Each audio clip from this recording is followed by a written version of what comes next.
Assalamualaikum warahmatullahi wabarakatuh.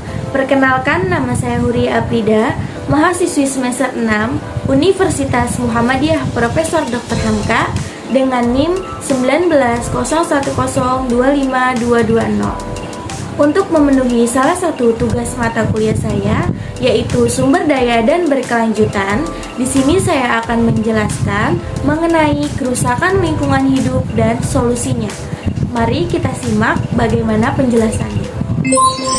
Kerusakan lingkungan adalah proses deteriorasi atau penurunan mutu kemunduran lingkungan. Deteriorasi lingkungan ini ditandai dengan hilangnya sumber daya tanah, air, udara, punahnya flora dan fauna liar, serta rusaknya ekosistem.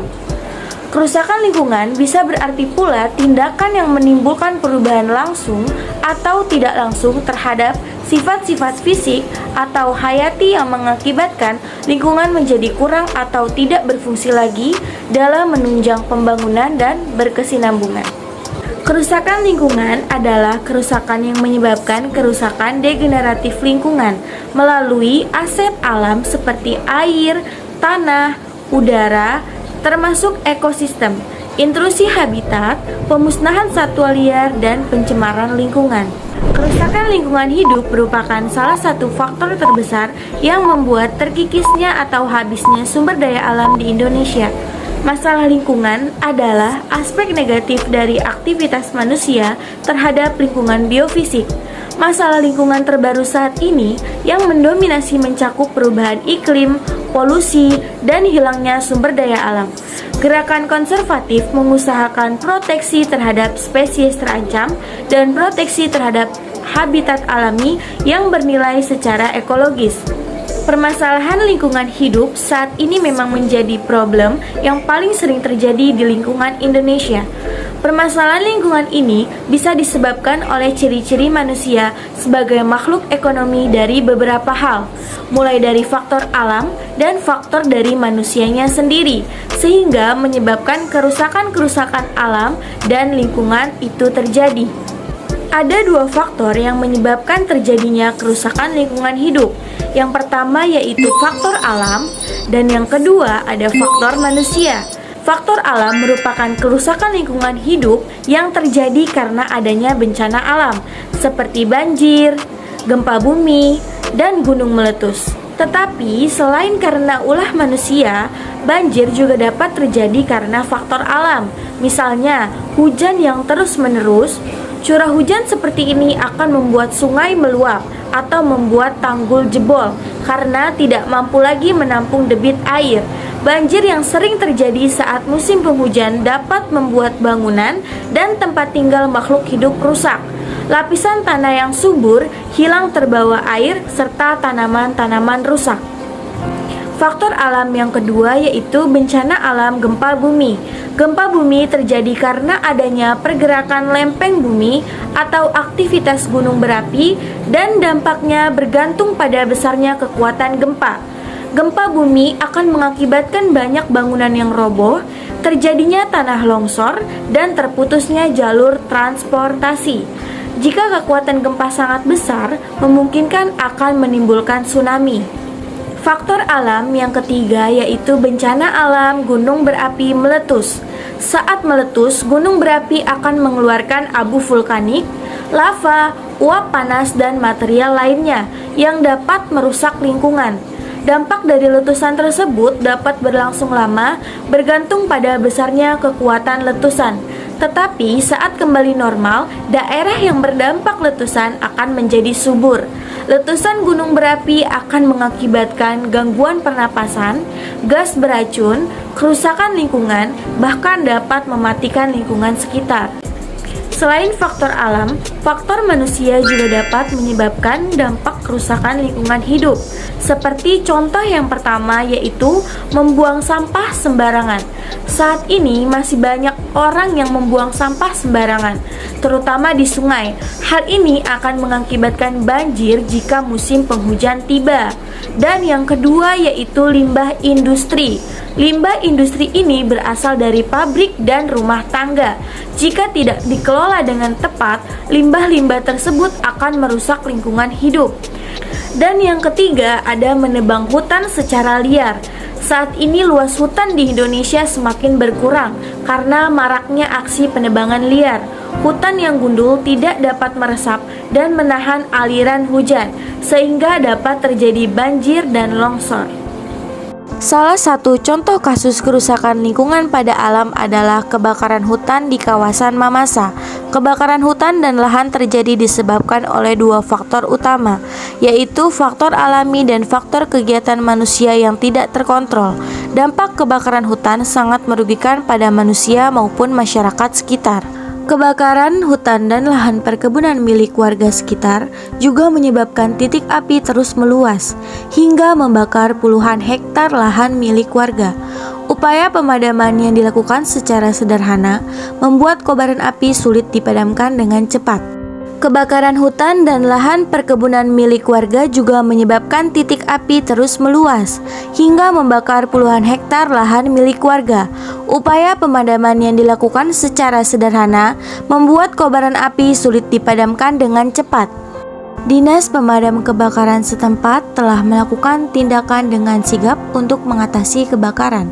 Namun, karena kondisi medan berbentuk pegunungan dan lembah yang sulit dijangkau armada pemadam kebakaran, membuat pemadam kerap sulit dilakukan untuk memadamkan api. Faktor penyebab kebakaran hutan di kawasan Mamasa adalah: yang pertama, sistem perladangan tradisional dari penduduk setempat yang berpindah-pindah. Yang kedua, pembukaan hutan oleh para pemegang HPH atau hak pengasuh hutan untuk industri kayu. Dan faktor yang ketiga yaitu penyebab struktural, yaitu kombinasi antara kemiskinan, kebijakan pembangunan, dan tata pemerintahan sehingga menimbulkan konflik antara hukum adat dan hukum negara. Selanjutnya kita akan membahas waspada dampak kebakaran hutan dan lahan.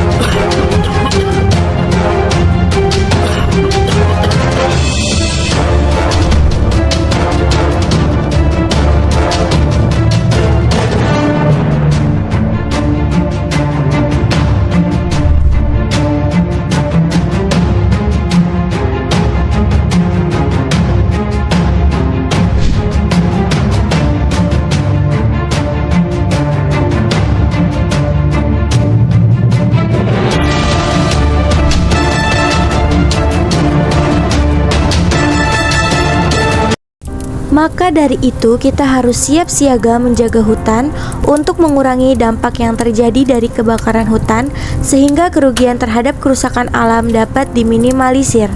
Dan kita juga harus membuang kebiasaan-kebiasaan buruk tentang kelalaian kita terhadap penggunaan api di dalam hutan untuk membuka lahan yang tidak terkontrol dan lainnya yang bisa menyebabkan kebakaran hutan. Faktor kerusakan lingkungan yang terjadi karena bencana alam yang kedua yaitu terjadinya tragedi gempa sampai menyebabkan tsunami pada kota Palu dan Donggala pada tanggal 28 September 2018. Kejadian tersebut terjadi pada sore hari pukul 17.02 waktu Indonesia Barat.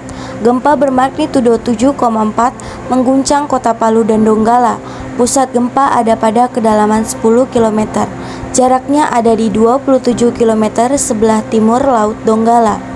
Badan Meteorologi, Klimatologi, dan Geofisika atau BMKG mengaktifasi peringatan dini tsunami, status siaga untuk pantai Donggala Barat, dan waspada untuk Donggala Utara, Mamuju, dan kota Palu bagian barat. Gempa tersebut menyebabkan tsunami setinggi hampir 6 meter dengan kecepatan 800 km per jam menerjang pantai Talise. Ketinggian ombak meraih baliho tinggi dekat pantai. Masyarakat berlarian untuk menyelamatkan diri dari tingginya tsunami yang terjadi pada kota Palu dan Donggala tersebut. Akibat dari bencana gempa dan tsunami tersebut memakan korban tewas sebanyak 2.101 jiwa, sebanyak 1.727 jiwa diantaranya ada di kota Palu, 188 jiwa di Sigi, 171 jiwa di Donggala, 15 jiwa di Marigi Mautong, dan 1 jiwa di Pasangkayu. Adapun korban hilang sebanyak 1.373 jiwa, korban luka-luka sebanyak 4.438 jiwa, dan sebanyak 221.450 orang mengungsi, dan dampak kerugian senilai 2,89 triliun, dampak kerusakan senilai 15,58 triliun. Selain menyebabkan kerugian material, gempa dan tsunami yang terjadi di kota Palu menyebabkan kerusakan pada lingkungan. Yang pertama, pencemaran air permukaan dan air tanah yang disebabkan oleh terlepasnya material limbah dari kerusakan spiteng, saluran air kotor, tangki penimbunan bahan-bahan kimia, kontaminasi dari mayat manusia dan bangkai hewan. Yang kedua yaitu pencemaran udara berupa bau dan mikroorganisme patogen dari berbagai sumber. Yang ketiga, akumulasi limbah padat berupa kumpulan sampah dan runtuhan bangunan, batang pohon, dan lain-lain. Yang keempat, kerusakan ekosistem terumbu karang, mangrove, dan pantai. Yang kelima, kerusakan lahan pertanian, tambak, hutan, dan ekosistem daratan. Dan kerusakan yang terakhir yaitu kehilangan lahan, khususnya pada garis pantai dan lahan sekitarnya. Berikut adalah solusi dan upaya masyarakat untuk mencegah kerusakan lingkungan. Yang pertama yaitu melakukan reboisasi di lahan gundul. Yang kedua, membersihkan sampah di selokan atau di sungai untuk mencegah banjir. Ketiga yaitu pembuatan terasering dan menanam pepohonan untuk mencegah longsor akibat erosi air. 4. Menanam pohon bakau dan membuat tembok pemecah ombak di pantai untuk mencegah abrasi. Kelima, membatasi kegiatan eksploitasi sumber daya alam seperti pembatasan penebangan hutan untuk kepentingan pribadi. Keenam, melaksanakan penebangan hutan dengan cara tebang pilih. 7. Pengolahan limbah secara berkala agar tidak menyebabkan polusi. 8. Melakukan kegiatan 3R, reduce, reuse, dan recycle dalam kegiatan industri. 9. Membatasi penggunaan beberapa macam alat penangkap ikan seperti penggunaan bahan peledak. 10. Alat penangkap ikan berupa pukat harimau dilarang digunakan untuk melindungi jenis-jenis ikan tertentu. 11. Membatasi daerah penangkapan ikan. Dan yang terakhir 12. Melakukan rehabilitas dan budidaya sumber daya ikan. Selanjutnya yaitu solusi dan upaya pemerintah untuk mencegah kerusakan lingkungan. Yang pertama, pembangunan berkelanjutan dengan memperhatikan daya dukung dan kelestarian tatanan hidup. Yang kedua, membuat undang-undang perlindungan untuk penyu serta melindungi pantai sebagai habitat dan tempat melahirkan penyu. 3. Pengelolaan sumber daya alam dengan pendekatan lingkungan. Sumber daya alam harus digunakan secara nasional, tidak merusak lingkungan hidup, dilaksanakan dengan kebijaksanaan dengan menyeluruh, dan memerhatikan generasi yang akan datang. Dan yang terakhir, mengeluarkan peraturan pemerintah nomor 17 tahun 1974 tentang pengawasan pelaksanaan eksplorasi dan eksploitasi minyak dan gas bumi di daerah lepas pantai untuk menjaga terpeliharanya lingkungan laut. Kesimpulan dari materi yang telah dijelaskan yaitu kehidupan manusia tidak bisa dipisahkan dari lingkungannya, baik lingkungan alam maupun lingkungan sosial. Maka kita sebagai generasi muda yang baik harus ikut serta dalam upaya melestarikan lingkungan karena lingkungan adalah tempat di mana kita hidup. Dengan melestarikan lingkungan berarti kita telah menyelamatkan beribu bahkan berjuta-juta nyawa. Dan menjaga pelestarian lingkungan merupakan tanggung jawab kita sebagai manusia. Dalam hal ini, menjaga pelestarian bumi tidak hanya merupakan tanggung jawab pemerintah saja, melainkan tanggung jawab bersama antara pemerintah dengan masyarakat. Saya Huria Aprida pamit undur diri. Kurang lebihnya mohon maaf. Wassalamualaikum warahmatullahi wabarakatuh.